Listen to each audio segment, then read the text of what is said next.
Hello student, welcome to creative tuition class. Student, आप इस channel पर नए हो तो प्लीज़ इसको सब्सक्राइब करें और बेल आइकन का बटन दबाएं ताकि नए नए वीडियो की नोटिफिकेशन आपको जल्द से जल्द मिल जाए। तो स्टार्ट करते हैं। जो वीडियो लेकर आए हैं क्लास 11 की chapter second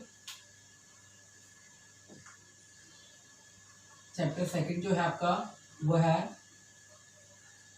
right in the Indian constitution.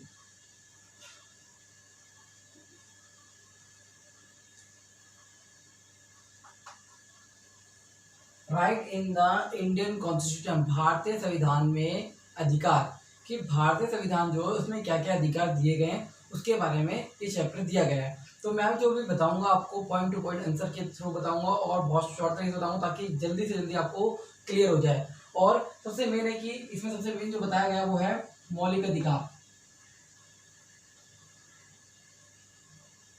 मौलिक अधिकार, मौलिक अधिकार में फंडामेंटल राइट्स को कहते हैं और ये हमें नागरिकों के लिए दिए गए हैं ताकि नागरिकों का जीवन अच्छी तरीके से एक तरीके चल सके। तो ये इसके लिए नागरिकों के अधिकार के लिए दिए गए हैं। और इसमें सबसे मेन है कि जो भी हमारे पास भाग संविधान के भाग तीन में इसका वर्णन किया गया है। तो कॉन्स्टिट्यूशन के भाग 3 में पार्ट 3 में इसका वर्णन किया गया है। और वर्तमान में प्रेजेंट में जो इसकी संख्या है वो है 6। वर्तमान में इसकी संख्या 6 है। पहले 7 थी, अब 6 रह गई है क्योंकि इसमें 44वें संशोधन द्वारा, मैं लिख देता हूँ, 44वें संशोधन द्वारा 1976 में संपत्ति के अधिकार को हटा दिया गया। तो एक राइट था 7, संपत्ति का राइट, प्रॉपर्टी राइट जो था आपका वो हटा दिया। संपत्ति का अधिकार, ये जो अधिकार था संपत्ति के अधिकार को एक कानूनी मान्यता दे दी गई। तो ये 44वें संशोधन के द्वारा एक तरीके से किया गया। अब आते हैं मौलिक अधिकार। मौलिक अधिकार को मैग्ना कार्टा के नाम से भी जाना जाता है। बच्चे कंफ्यूज हो जाते हैं कि मैग्ना कार्टा है क्या। तो मैग्ना कार्टा को ही मौलिक अधिकार कहते हैं और मौलिक अधिकार को ही मैग्ना कार्टा कहते हैं। अब जो मौलिक अधिकार की जो डेफिनेशन है वो है क्या? मौलिक अधिकार वह अधिकार है जो नागरिकों के जीवन के लिए आवश्यक होते हैं। इंपॉर्टेंस ऑफ ह्यूमन लाइफ, सबसे मेन है कि मानव जाति के लिए सबसे महत्वपूर्ण होते हैं। और ये क्या करते हैं? राजनीतिक लोकतंत्र को कायम करते हैं। जो पॉलिटिकल डेमोक्रेसी होता है उसको कंट्रोल करने में सबसे मेन इनका रोल होता है मौलिक अधिकार को, फंडामेंटल राइट्स का। अब आते हैं कि कितने टाइप्स के होते हैं तो उसकी चर्चा करते हैं हम यहाँ पर। फर्स्ट है राइट टू इक्वालिटी, 14 से 18। तो ये राइट टू इक्वालिटी का वर्णन किया गया है और ये सबसे मेन समानता का अधिकार इसको कहते हैं जो एक तरीके से समान रूप से आपको दिए गए हैं। नेक्स्ट इसमें जो आता है वो है second, right to freedom. Article जो है 19 से 22 में इसका वर्णन किया गया है। नेक्स्ट है वो है third, right to against exploitation.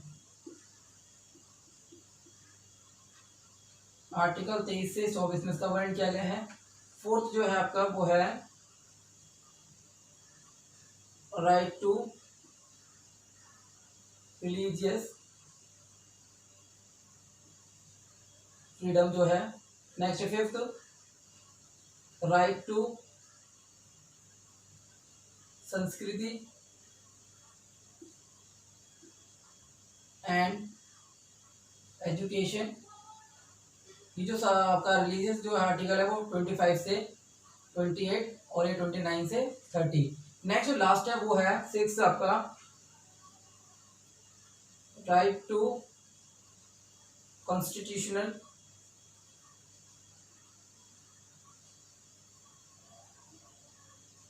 Remedios, 32। तो स्टूडेंट सबसे मेन आपको ये आर्टिकल याद रखना है कि आर्टिकल कौन कौन से आर्टिकल में क्या क्या दिया गया है। सबसे मेन आर्टिकल है इक्वलिटी राइट टू इक्वलिटी 14 से 18, सबसे पहले समानता का अधिकार, जिसमें समान रूप से सबको एक तरीके से समान माना गया है। कानून के समूह सब समान है, कानून से ऊपर कोई व्यक्ति नहीं, चाहे वो राष्ट्रपति हो जनपति, सबके लिए कानून बराबर है। यदि कानून का कोई उल्लंघन करता है तो उसको दंड दिया जाता है। नौकरी में समान अवसर, किसी के साथ जाति धर्म लिंग के आधार पर भेदभाव नहीं किया जाएगा। एक तरीके से समानता का रूप एक तरीके से देना, इक्वलिटी देना, तो ये इसमें आप देख सकते हैं। Next right to freedom. Right to freedom क्या है? स्वतंत्रता का अधिकार। स्वतंत्रता का अधिकार मतलब कि आप कहीं भी जा सकते हैं, कहीं भी घूम फिर सकते हैं, कुछ भी काम कर सकते हो, अपनी बात कह सकते हो, अपना ग्रुप बना सकते हो, गठबंधन जो उसको मतलब कि एक गठ बोलता है, गठ बना सकते हो। तो उसके आधार पर आपको फ्रीडम दिया गया, तो आप इसको भी अच्छी तरीके से और एक्सप्लेन कर सकते हैं। राइट टू अगेंस्ट एक्सप्लॉयटेशन, शोषण के विरुद्ध अधिकार। ये अधिकार एक ऐसा अधिकार है जिसमें यदि छोटा बच्चा कारखाने में काम कर रहा है तो उसके शोषण के विरुद्ध आवाज उठाना ये अधिकार दिया गया है। नेक्स्ट है religious, right to religious freedom.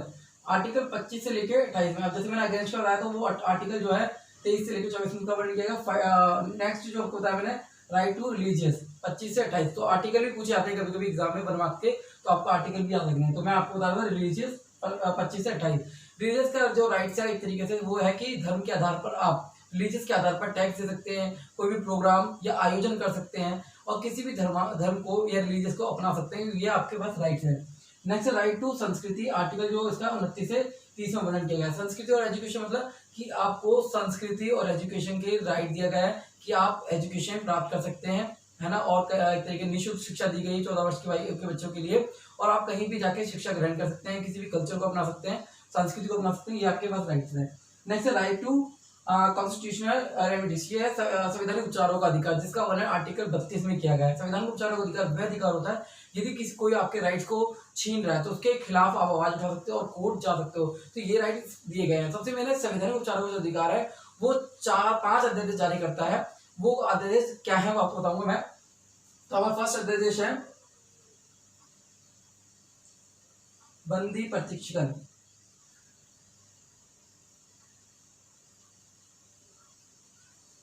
करण, जिसको इंग्लिश में मैं यहाँ पर लिख देता हूँ रीट ऑफ हैबियस कॉर्पस, ये आपके पास है। नेक्स्ट है परमादेश, इसको बोलते हैं मैंडेमस, आदेश देना। नेक्स्ट थर्ड प्रतिषेध,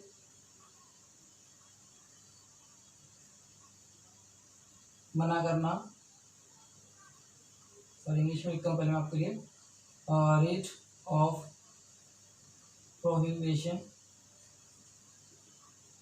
मना करना। नेक्स्ट फोर्थ अधिकार प्रश्न,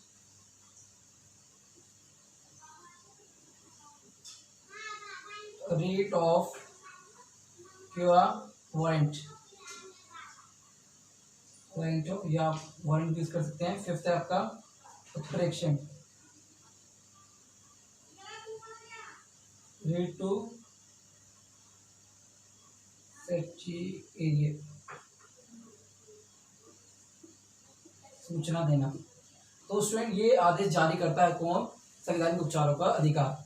अब अधिकार है क्या? सबसे पहले आपको बता दो बंदी प्रशिक्षण जिसको बोलते हैं, रीट ऑफ हैबियस कॉर्पस जो होते हैं, इसमें क्या होता है कि यदि कोई व्यक्ति है गिरफ्तार व्यक्ति, उसको न्यायालय के सामने पेश किया जा सकता है, या जज के सामने पेश करने का अधिकार एक तरीके से बंदी प्रशिक्षण का आदेश जारी करना होता है। परमादेश होता है आदेश देना, यदि कोई निचली अदालत है वो अपने अधिकारी को एक तरीके से आदेश दे सकती है कि कार्य करना है, ऐसे करना है, तो वो उसके आदेश देने का अधिकार एक तरीके से दिया गया है। प्रतिषेध होता है मना करना, यदि कोई निचली अदालत अपने अधिकार क्षेत्र से बाहर जा रही है तो ऐसा करने से इसको रोका जाता है, तो वो निषेध आदेश, उसको प्रतिषेध भी कहते हैं, निषेध आदेश। डेट ऑफ द प्रोहिबिशन, अधिकार पक्ष क्या होता है? डेट ऑफ द वारंट जो होता है, इसमें क्या होता है यदि किसी ने गलत तरीके से सरकारी पद को ग्रहण कर रखा है तो उसको ऐसा करने से रोका जाता है। नेक्स्ट है उत्प्रेक्षण रेट, इसमें क्या होता है? सूचना देना, यदि कोई निचली अदालत है तो किसी भी मामले की सूचना जो है उच्चतम न्यायालय को देती है। तो ये सारे जो थे इंपॉर्टेंट जो चीजें मैं आपको बताई यहाँ पर। अब बात करते हैं महत्व की, इंपॉर्टेंस की। इंपॉर्टेंस है क्या? तो इंपॉर्टेंस आपको पता है कि मौलिक अधिकार का एक तरीके से हमारे जीवन में महत्व क्या है। तो मैं आपको पॉइंट टू पॉइंट इसके आंसर क्लियर करूँ क्या महत्व है। तो पहला पॉइंट जो है वो है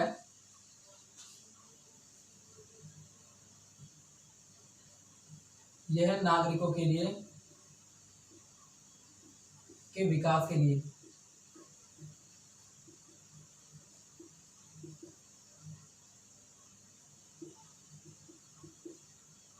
तो ये मैंने आपको फर्स्ट में डेफिनेशन बताई कि इंपॉर्टेंस ऑफ ह्यूमन लाइफ सबसे मेन है कि मानव जाति के लिए बहुत महत्वपूर्ण है मौलिक अधिकार। नेक्स्ट है इसमें दूसरा है, या इसको आप लिख सकते हो व्यक्तित्व का विकास के लिए। नेक्स्ट है आपका अधिकार समाज में विकास का साधन है।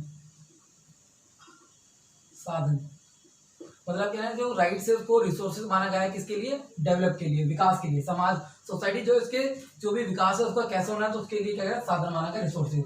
थर्ड क्या है, लोकतांत्रिक व्यवस्था की स्थापना के लिए। नेक्स्ट है आपका फोर्थ, समाज में सरकार की निरंकुशता पर रोक लगाने के लिए। तो ये जो आपके महत्व है एक तरीके से मौलिक अधिकार के, तो आप ले सकते हैं कि ये नागरिकों के या व्यक्तित्व के विकास के लिए इंपॉर्टेंट होते हैं।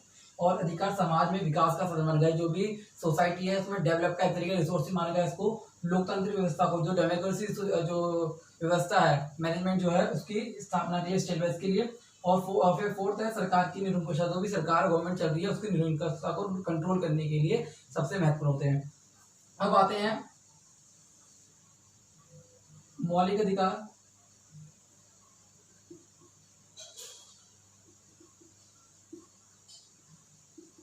और नीति निर्देशक। मौलिक अधिकार और नीति निर्देशक तत्व हैं क्या, तो सबसे मेन इसमें है कि डिफरेंस आते हैं दोनों में। तो आपको डिफरेंस भी मैं शॉर्ट तरीके से बताऊंगा क्या क्या डिफरेंस है। तो स्टार्ट करते हैं। इसको बोलते हैं डायरेक्टिव प्रिंसिपल और इसको फंडामेंटल, सबको पता ही है। तो डायरेक्टिव प्रिंसिपल जो होते हैं वो होते क्या, मैं आपको बताता हूँ। पहले स्टार्ट करते हैं इसके। ये न्याय योग्य है, यह नहीं। फर्स्ट पॉइंट आपका क्लियर हुआ। सेकंड आपका ये सीमित होते हैं, ये असीमित होते हैं। इसमें इसका संबंध नागरिकों से और इसका समाज से। नेक्स्ट इसमें है, यह है कानून के द्वारा प्राप्त होते हैं और ये राज्य द्वारा। नेक्स्ट है इसमें, यह राजनीति, लोकतंत्र और ये आर्थिक लोकतंत्र। तो ये बहुत शॉर्ट तरीके से बताया मैंने आपको। तो ये है न्याय योग्य कि मौलिक अधिकार जो होते हैं एक तरीके से जस्टिस के बेस पर क्लियर होते हैं। जस्टिस होता है इसमें, तो न्याय योग्य होता है, ये न्याय योग्य नहीं होता। जो डायरेक्टिव प्रिंसिपल होते हैं वो न्याय योग्य नहीं होते। नेक्स्ट है, ये सीमित होते हैं और ये असीमित होते हैं। इसका संबंध नागरिकों से होता है, उसका संबंध समाज से होता है। ये कानून के द्वारा प्राप्त होते हैं और ये राज्य के द्वारा, और ये राजनीतिक लोकतंत्र के रूप में देखे जाते हैं और ये आर्थिक लोकतंत्र के रूप में देखे जाते हैं। तो ये शॉर्ट तरीके से था। अब नेक्स्ट इसमें है वो है इसका वर्णन, जो नीति निर्देशक सिद्धांत का वर्णन है आर्टिकल 36 से लेकर 51 में इसका वर्णन किया गया है। तो आपको ये भी याद रखना है, क्वेश्चन आ सकता है कि नीति निर्देशक सिद्धांतों का वर्णन आर्टिकल 36 से 51 में किया गया। अब क्वेश्चन आता है कि नीति निर्देशक सिद्धांत जो है किसके द्वारा संविधान में शामिल किया गया है। तो मैं आपको बता दूं, डॉक्टर जो भीमराव अम्बेडकर थे उनके द्वारा